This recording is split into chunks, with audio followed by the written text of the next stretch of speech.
Ona whaatalo whaatu sa mua. Ile ala whai mai le nei Aso Fou. Malo le soifua. Malo le folau.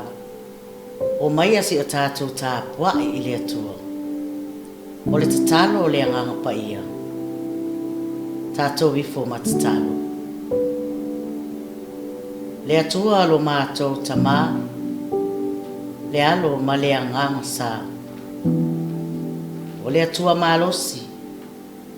O le atua mamalu. Wa e sila sila mai le tāpua inga alo atunuu i le nei aso. Mātou whaatang sia alo wanganga pa ia. Se ia fio mai. A fio mai e mawhutaina. I mātou. A o mātou whaia le nei tāpua inga i le moni ma le wha maoni. Ai maualunga i pēri vi inga oe lo mātou tamā. Ono Yesu wala tuai la mātou tatalo. Amene. Ole tusi Faitau mo i tātou i le ne yaso. Ole a maua mai lea i le mua le tupu. Olona mata upu e walu. Olona fuai upu mua. Se ia whaangata mai i le se fulu ma le tolu. Mua le tupu olona mata upu e walu. O le fuai upu mua. Se ia whaangata mai i le se fulu ma le tolu. O le matua o le a whapeo na maua ina mai. I le fuai upu e se fulu ma le tasi. E whapea le na Faitau ina. Wa le mawhai le au Faitau langa o na tutu e au auna ona o le au. Awa ua tumu le fale o le alii. I le pupula o le alii. Wa le mawhai le au Faitau langa o na tutu e au auna ona o le au. Awa ua tumu le fale o le alii. I le pupula o le alii. Ia whamanuia mai le atua e ala i le Faitau ina o la nā fionga pa ia. Tu maua tupea i a te ia lo na vi inga. Nei ma se ia o le whaababau. O le autu o maa faufaunga le ne yaso tu sai ma le whaasinumanga le tusi Faitau aso. Ua taunuu le atolaau. Ma ua puaoa. Ua taunuu le atolaau. Ma ua puaoa. The ark arrives, and the cloud settles. The ark arrives, and the cloud settles. Ole ale atolaau. A oa fo ini mea o ito tonu o lea ato. Po o ni la autoto. Po o ni fafie. Ia po o se faa momoli mai a inga. Ia tunu mamau.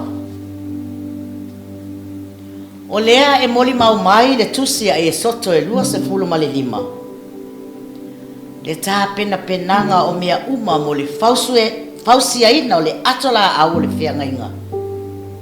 A le alii ma le fale pe tā whai. E tuuai le atola au. Petalai le atua ia mose. Ina ia longo atu le whanaunga Israelu uma. Ia lātou Faitau langa mai. Ai tuu lava i le faitalia o le tangata. I le mea e Manatu iai. O folanga ia le atua i le whanaunga Israelu.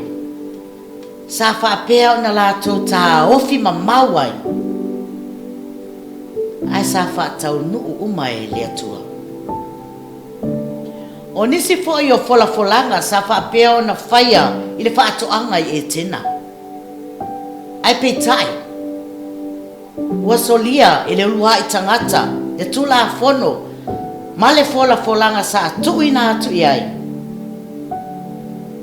Ma ua anga sala ai le ulua i tangata. Sa Faitau langa, le whanaunga Israelu I luma I lo lātou atua e pei ona whetala iai ia mose. O auro, o a rio, o apa me mamae. Apa me mea, fulu oti, ia mababae, o maaso ama. Ma le tele lava o isi mea taunga tā ma le tā ua. Na fina ngalo fo i le atua, ia fausia le atolaau i le la au o le setima.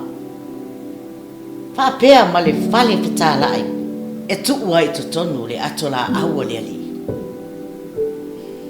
O le la au o le setima, e tele mea sa fausia ma whao ngai nai, e pei ona tā ua le tusi e soto e tolu simufitu.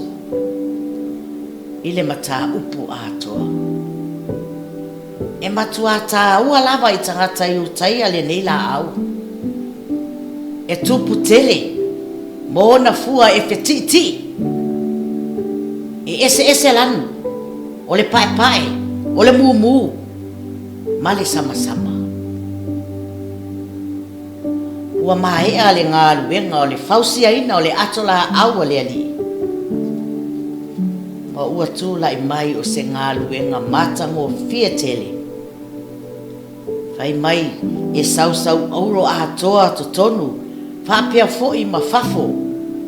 O na amo foi e lua, sa pausia lava i le setima. Ai fili atoa foi i le auro. O lo whaapea foi o na wha malu i foi ai a paao ke rupi lunga o le atolaau. O lo o a fio le atua i lona no foa lofa i le vao ke rupi po a ngelu. E lua o lo whaapsa ngai ma ua teu wina i auro ma a rio. O le ise mea i le atolaau. Ua na o papa maa e lua na tu wina ai e mose i ho repa. Ina ua o sia le fia ngai le atua ma le whanaunga Israelu.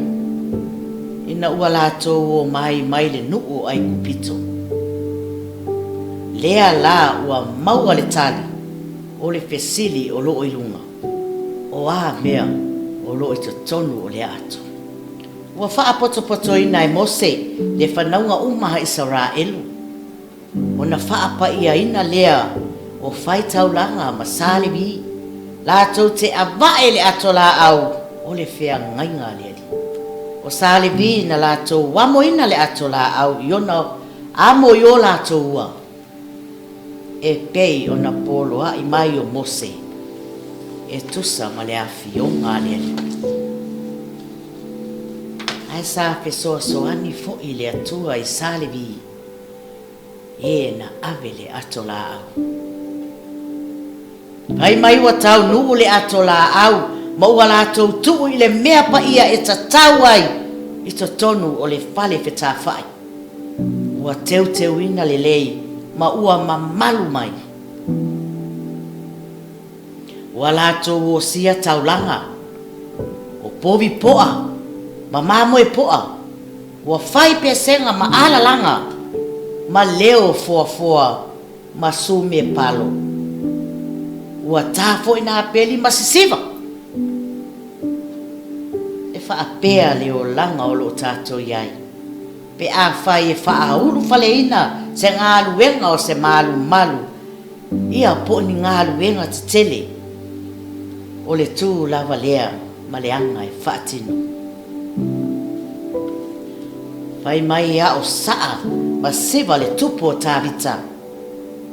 Aiva ai fo le me kala le afa fine o saulo i le whaamalama. O na tupu ai lea o le ino o ia ia te ia i lona loto. E le asa lava foi ma le loto ti ngā. O le nātura lava lea o le tangata. E wha tupu lava ia le ita i lona loto. Pe ava ai atu ua le lei ma matango fie se mea ua whai e le isi tangata. E le aise lango. Na o le whai ma a amu. E le ai ma se tasi o le whanaunga Israelu, ma le au sa le vi e tutu valea.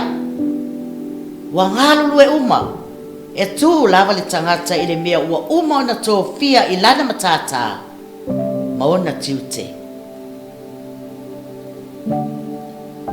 E tasi i le tausanga ona whaia i le Faitau langa sili, le tōngi ola mo le whanaunga Israelu. E ala i le sausauina o le nofoa o le alofa i lunga o le atolaau ma le toto po vipoa ma oti. O le whaupunga nofoa alofa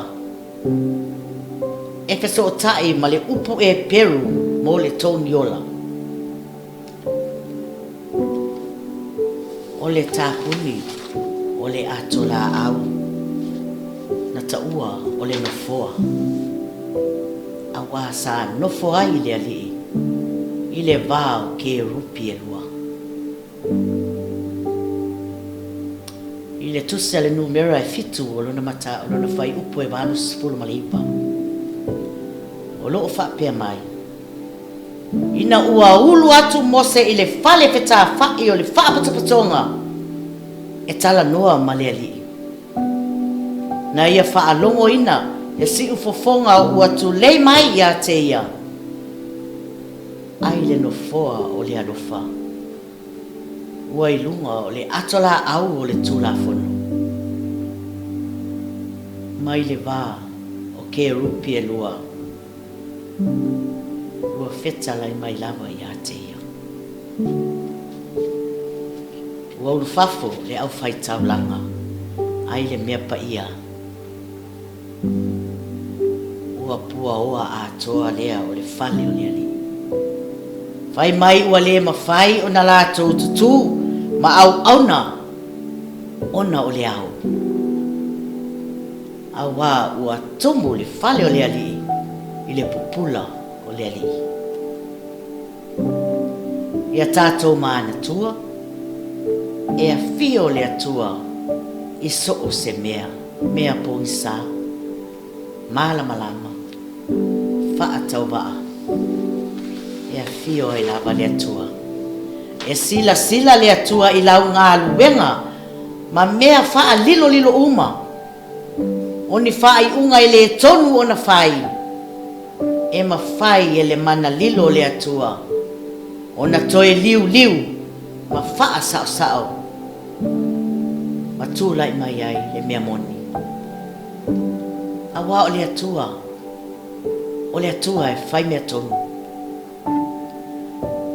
na fai a foi e Solomon na le fale e a fio ai le atua o le a fio anga e a fio ai e whaavavau ai mai ua whaava noa foi e le malu o le atua i le langi o nai loa atua i lea o le atolaau o lana whiangainga o na tutupu lea o wila ma leo ma whaiti tili ma le mafui e ma le ua toa te tele o ai e ma whai o na vavao ma wha toa i nei mea o na o le atua le tama whai wawenga e ma whai a mea uma i lona mana ma lona malusi o na o Yesu amen se yo tātou te talu. Lo mātou tamai o le langi. O le atua mamalu oe. O le atua whai wawenga. Mātou whaane ina pēa oe tamā. O nau ngā luenga mamana wa e whaia i le tangata. Na e whaia i lo whaatusa pa ia. Ia whaamanu ina pēlo suafa e whaavavau. A o le nei tū la ma le nei Aso Fou wa mātou au lia. Wa e sila mai. A o tāpua i atu lau whanau. O la mātou whaafetai. O le whaato e senga. ma momoli atu nisi o mātou manao I lau wa fio. Paawhetai o loo manuia lo watu nu, a mata mai taitai o e kalesia, taitai o malo, o tama matina matutua, tupulanga talavou, se iau o lava I se au pito I titi. Paawhetai le anga pa ia lo mātou fesoso anisili, e tu umumusu mai pea I lo mātou vai nisi o taimu, mātou te mana o mia ai lau fesoso ani. Ai le ngata fo I lea, o lau tusi pa ia, fai pea matai ala I lo mātou, wola tau ma fai atu I lau wa fio, ma faa tonu fo lau I lo mātou wola, I mea uma mātou te faia. Paawhetai I lo walofa faa soa, e ala I lo tamau a inga sa mai I le tino, paapea fo I le anganga. Paawhetai I le ola ma le malosi, o le ea fou o lo fesuisui ai mai lea taimi ma lea taimi, o lea aso ma lea aso. Paasilisili na pea I la mātou paawhetai, e le mawhai o na whaangaloina, le whaolatanga wa uma o na tā pena ina I lo walo pelo Yesu Keriso, ona o lona alofa I le tangata ngasala. Vi ia pea lo suafa I le au noa, nei ma se ia oo I le whaavavau lau. Mātou atu I o luma ma le loto watumu I le ele lea ma le palapala, ona o mātou winga wha mawalulunga, le wha maoni o mātou tiute, ma lo mātou bala awina, e wha paole lo mātou tautua ina o lau au ma lau ngā luenga. O wha ai unga ua mātou whaia, malele ai o se mafua anga tatau, ma ua wha manu alia ai nisi o fina ngano. Mala au atu ma le anganga mawala lo lava, se I alofa wha maa ngalo mai I mātou. E ala I le tino ma le toto Yesu Keriso, lo mātou wali I ma le whaola I tōtasi.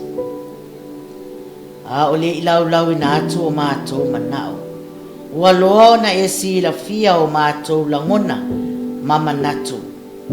Wha manuia mai lo watu nuu maona taitai, ia taitai ma le alofa, taitai le wha maoni, ia lato wha ai unga whai. Wha manuia iau au na whai whi au o lo au na mga lulue, iso o se whata o le nei lalo langi. Ia maua le wha maoni lo lato wala awina. Alofangia mātou whanau, o lo sa ili manuia ma sa ili le poto salalau ya tunu umamao. Pa apea fo I Samoa ne, pa manuia lau fio. Manatu apea ya mātou tatalo, ya nofo tapua I mai o tina ma tamama tutua I ainga. Pa manuia lau fio. O au na, matangata uma si o mātou watu nuu o loo sa ili tonga fiti atu nuu I whafo. I mai o le tino, tama, o a ao wha malolo, e lavea ina ai lo lātou soi fua maleola, a wala atu I ngā luenga, ma a ao o alii matamai tai fo mai. Wha manuia la ua fio, sauni ato le whanau I lo lato waso papitoa. Ia mamao ni whaalawe e lama tia ai le soifua ma le ola o nai whanau. Tai atu lo lato ola I lo lato waso papitoa.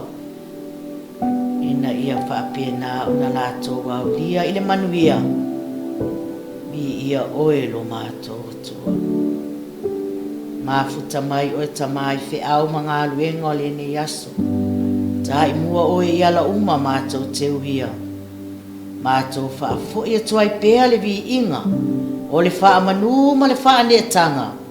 Nei, māso uma o lo mātou ola. Ono Yesu wa ala tuai la mātou te talo.